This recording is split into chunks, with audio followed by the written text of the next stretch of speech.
Ni hao reception. Ni hao means hello in Chinese, and Chinese is a language which is spoken in a country called China.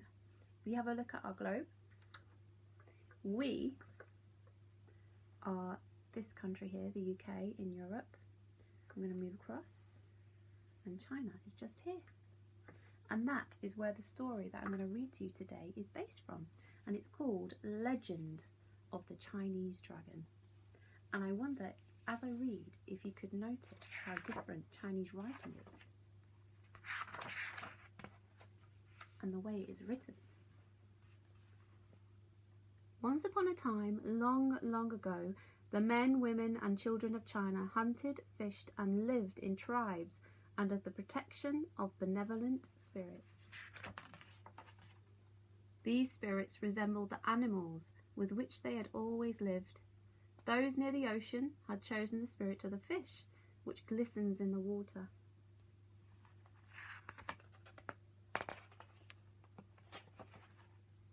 Those in the mountains had adopted the bird, which is good at chasing clouds away.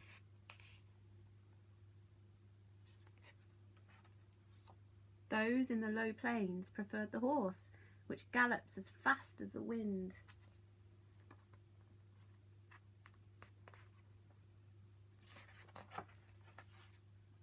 Those in the high plains put themselves under the protection of the serpent, which glides silently from one place to another.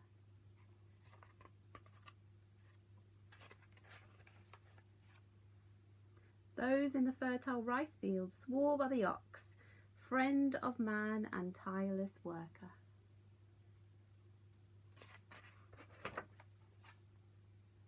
In this way, the men, women and children of China lived, each tribe under the protection of the fish, or the bird, or the horse, or the serpent, or the ox. Sadly, the tribes were envious of one another. That kind of means they were a little bit jealous of one another, and often waged war among themselves in the names of their spirits.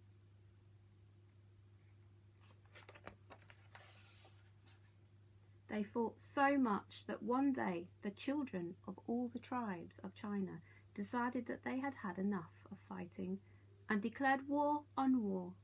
They decided to create an animal that would protect all the people, an animal that was agile like the fish, free like the bird, fast like the horse, cunning like the serpent, and strong like the ox.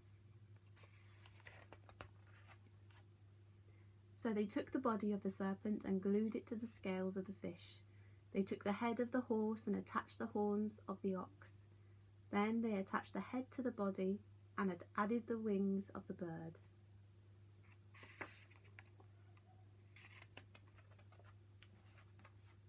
They called this fabulous animal, which could fly in the air, swim in the ocean and walk on land, dragon.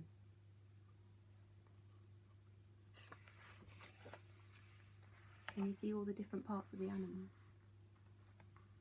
The serpent, the bird, the ox, and the horse.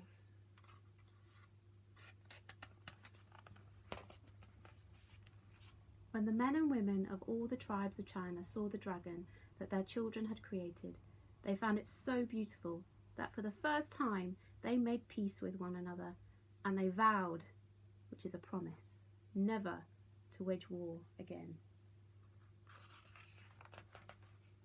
They didn't always succeed, and there were wars over the years, but the dragon still remains a symbol of peace and plays an important role in Chinese celebrations.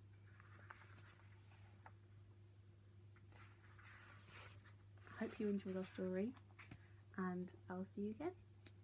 Goodbye.